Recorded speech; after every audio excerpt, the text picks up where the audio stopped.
में इस सारा देवता लोग जा रहे हैं। तो देवी सती बोली हमें भी जाना चाहिए। तो भगवान से बोले देखो आपके पिताजी जो यज्ञ कर रहे हैं वो हमारा बेइज्जती करने के लिए यज्ञ कर रहे हैं, हमें निमंत्रण नहीं दिया है। तो ऐसा क्यों किया? तो भगवान शिव कैलाश में एक बार थे और तो दक्ष प्रजापति वहां पे गए थे। तो भगवान समाधि में थे और ये दक्ष प्रजापति गया तो भगवान शिव को गाली दिया कि देखो मैं इनके यहाँ आया हूँ, जल पिलाना चाहिए, स्वागत करना चाहिए, और ये आंख बंद करके ढोंगी है, पाखंडी है, भस्म लेपन करता है, चमड़ा पहनता है। इस प्रकार गाली देकर के वहां से चले आए। तो कहा इनका बेइज्जती करने के लिए मैं यज्ञ करूंगा और इनका बेइज्जती मैं करूंगा। तो वही बात यहाँ भगवान शिव कह रहे हैं कि आपके पिताजी यज्ञ कर रहे हैं वो हमारा बेइज्जती करने के लिए यज्ञ कर रहे हैं और हमें निमंत्रण नहीं दिया है। तो यहाँ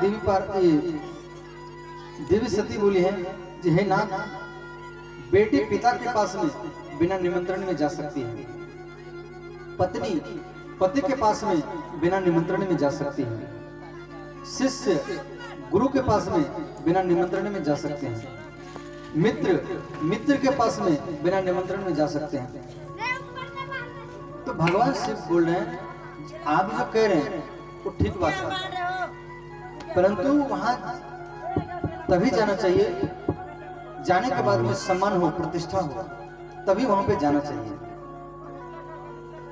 तो देवी सती भगवान शिव का बात नहीं माने और स्त्रियों में एक हट है जो मन में ठान लिया तो करके ही रहते हैं। तो यहाँ देवी सती पिता के यज्ञ में जा रहे हैं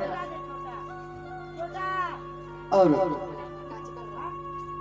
तो उस यज्ञ में सारा देवता लोग को बुलाए हैं। दधीचि मुनि बोले ये दक्ष प्रजापति आप सारा देवता को बुलाए हैं, भगवान विष्णु ब्रह्मा जी सब आए हैं, तो आप शिव जी को निमंत्रण क्यों नहीं दिया? तो दक्ष प्रजापति का मैं उनको निमंत्रण नहीं दूंगा। तो इस प्रकार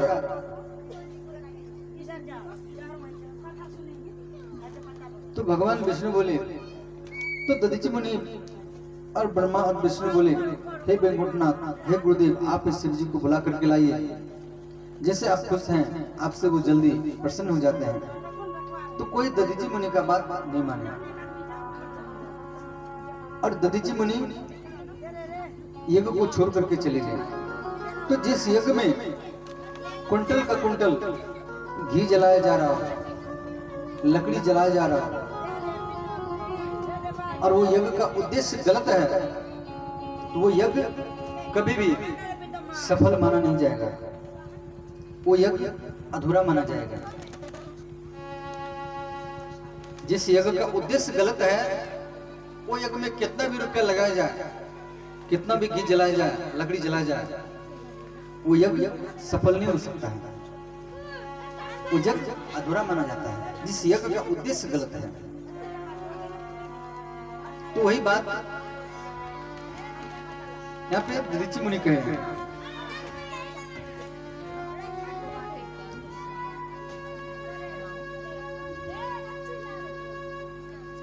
तो इस प्रकार तो अंतिम में भगवान शिव का बात नहीं मानी और सती चली गई। तो यज्ञ मंडप में गई तो सती का सोच रहा जी यज्ञ मंडप में हमको सब मिल जाएंगे, जीजा जीजे जो भी रिश्तेदार आए होंगे सब यज्ञ मंडप में हमको मिल जाएंगे। तो इस प्रकार सती यज्ञ मंडप में आई और सब ब्राह्मण लोग यज्ञ कर रहे हैं, परंतु दक्ष प्रजापति सती को देख करके सती को गाली दिया। दक्ष प्रजापति बोले जी आपको निमंत्रण नहीं दिया, आपको आना नहीं चाहिए, देखो ये कैसे पति को छोड़ करके आ गई है, इसको यहां से तुरंत जाना चाहिए। तो सती इस प्रकार पिता की बात को सुन करके उस सती रोने लगी और वो घर में भाग गई यज्ञ मंडप पर से। जिस कन्या का पिता यज्ञ कर रहा हो और वो कन्या उस यज्ञ में पहुंचे और इस प्रकार का बेइज्जती हो, तो सती सहन नहीं कर पाई। तो फिर सती रोने लगी और सती की मां सती को समझाए। तो फिर सती यज्ञ मंडप में आई और देख रहे हैं जिस सबके लिए आसन लगा हुआ है, ब्रह्मा विष्णु सबके लिए, और वो कह रहे हैं जी मेरे पति के लिए एक आसन तक भी हो तो मैं प्रसन्न हो जाऊंगा, मैं खुश हो जाऊंगा। तो यज्ञ मंडप में देख रहे हैं जिस सबके लिए आसन है, परंतु भगवान शिव के लिए एक आसन तक भी नहीं है। इस सती इस बात को बर्दाश्त नहीं कर पाई और सती कह रही है जब मैं किस मुंह से अपने पति के पास में जाऊंगी और अपने पति को क्या बोलूंगा।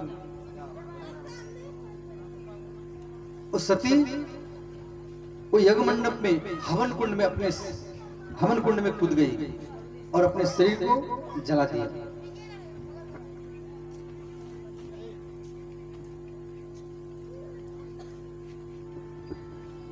और वो सती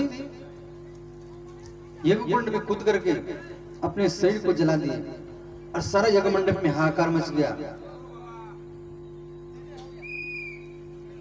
तो जब भगवान शिव को मालूम पड़ा तो केस को उखाड़ करके वीरभद्र को प्रकट किए और कहा जाओ सती गई है, वहां कुछ अनहोनी होने वाला है। तो इस प्रकार वीरभद्र आकर के दक्ष प्रजापति के मस्तक को काटे और सब ब्राह्मण लोग बोले कि जजमान का मस्तक कट गया है, अब ये जग पूरा कैसे होगा। तो सारा देवता लोग बोले जो भगवान शिव आशुतोष हैं वो जल्दी प्रसन्न हो जाते हैं। तो सारा देवता लोग भगवान शिव को बुला करके लाए और बकरी के मस्तक को काट करके फिर दक्ष प्रजापति के मस्तक में जोड़ा गया और फिर यज्ञ को पूर्ण किया गया। तो फिर दक्ष प्रजापति स्तुति की है भगवान शिव का, जिसको जैसे कोई छोटा बच्चा है या कोई पढ़ा लिखा नहीं है तो भगवान का स्तुति करने के लिए वो सोचता है तो मन में बोलता है, परंतु स्पष्ट आवाज नहीं आ रहा है जो क्या बोल रहा है। तो उसको कहा जाता है सावर मंत्र। तो इस प्रकार भगवान शिव सती के शरीर को लेकर के, जला हुआ शरीर को लेकर के सारा ब्रह्मांड में पागल के समान वो घूम रहे हैं। और तो भगवान विष्णु सती के शरीर को 51 टुकड़ा किए और तो ये शक्तिपीठ के रूप में हम लोग जानते हैं, कहीं कामाख्या के रूप में, कहीं काली के रूप में, कहीं भगवती के रूप में।